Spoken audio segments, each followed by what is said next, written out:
Are you ready for pain? Are you ready for suffering? If the answer is yes, then you're ready. Dear male feminist allies, we need you. We've needed you. And I understand that on this app and in other places at times, you are torn apart by women who don't like some of the things you say. Maybe you don't say things perfectly all the time because you're human like all of us. Maybe there's jealousy because you might speak up and get a lot more attention than those of us who have been talking about these issues and who are personally impacted will ever get, just because you're a man and it's like a novel thing that you talk about women's rights.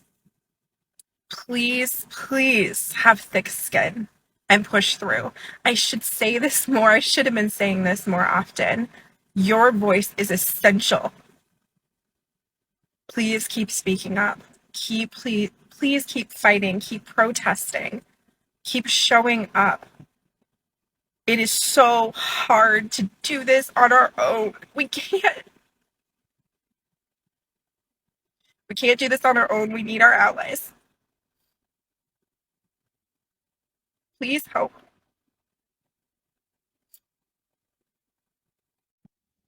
I think my work as a feminist has come full circle. Last week, if you were around, you might remember a video where I was addressing a gentleman who claimed to be a feminist ally, and he would not listen to me when I suggested whataboutisms aren't valid arguments and should not be brought up in feminist conversation. What about men is not a good answer for any feminist to use. He didn't want to hear that from me or any of my mutuals. So what he decided to do instead was tag me in a video this morning, which I must have been living rent-free in his head for the last 10 days, where he's announcing, you guessed it, his very own podcast. And who's the topic of conversation for the premiere episode? Me. Just what we need, another man with a microphone. About 20 years ago, I used to have the same sensation of getting defensive when women would talk about how terrible men are. And two things happened. The first was I was challenged to create a female persona online and to live online at, sometimes as a woman, which, fairly simple if you get some avatars, a name, etc. And wow, that ever opened my eyes to how terrible men are online. Second thing that happened was women started to tell me about their experiences in detail. Their experiences of assault, their experiences of general treatment in detail. And I realized when they talk about men, they're not talking about me. But there are enough that are that bad that they have to protect themselves. Hey, I'm an ally. How can I be a better ally? Start by changing the question. Think of ally as a verb, not a noun. Think of ally as an action, not an identity. Think of ally as an instruction, not a label. Ally isn't a title anyone can just claim. You can't be a builder unless you build. You can't be a gardener unless you garden. You can't be an ally unless you ally. It's awesome that people want to be allies, and allying is so important to every movement. But you can't call yourself an ally just because you agree with a movement in principle. If the extent of your allying is just believing that people deserve basic human rights and equality. You shouldn't call yourself an ally for being a decent person or wanting to be a better one. Because if you're allying to a movement, you really should understand that it isn't about you. Decenter yourself and keep the focus where it needs to be, on the marginalized group. If you think of ally as a verb, you have to be active in your allyship and not passive. You have to do and not just be. So then the question becomes, how do I ally? How do I ally better? Now you're ready to take some action. Ally is a verb, kids. Okay, guys, we're going to have a little bit of real talk here, because if you call yourself a feminist or an ally and you found yourself engaging in this behavior, it's time to stop, because you're not as much of an ally as you think. So Whenever a woman talks about some sort of behavior that they've been at the receiving end of, misogynist behavior, aggressive behavior, bullying behavior, anything like that, coming from a man, and I often post about this on my other social media accounts. I'm very outspoken when somebody does something that is misogynist, that makes me feel uncomfortable, because I feel that people need to be held accountable for their actions. So I'm, giving the information, letting people know what happened. And inevitably I get the message, but not all men are like that.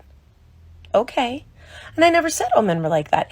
And you know what? All women understand that not all men are like that.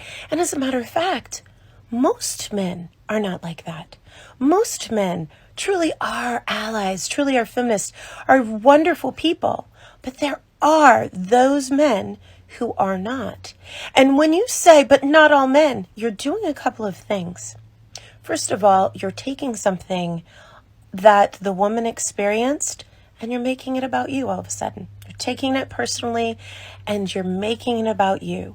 So the woman then feels maybe a little bit defensive and has to explain to you, oh my gosh, no, it isn't all men, and I'm sorry if I upset you.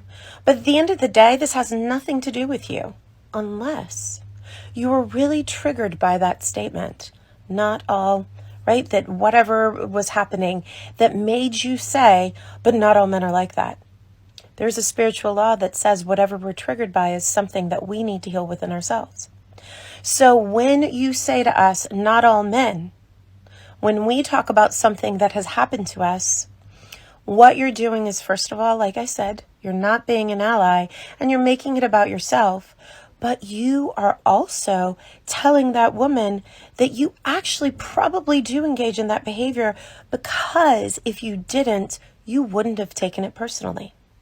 So the next time you hear a woman speaking about an experience she's had, make sure you take time, you stop, you listen. If you have the urge to say not all men, stop. Just don't ever do that again. And instead, ask her questions. What can I do to support you? How can I make you feel safer? What can I do to help you feel more seen in this situation? Very often the woman will say, talk to other men when you see them engaging in this behavior.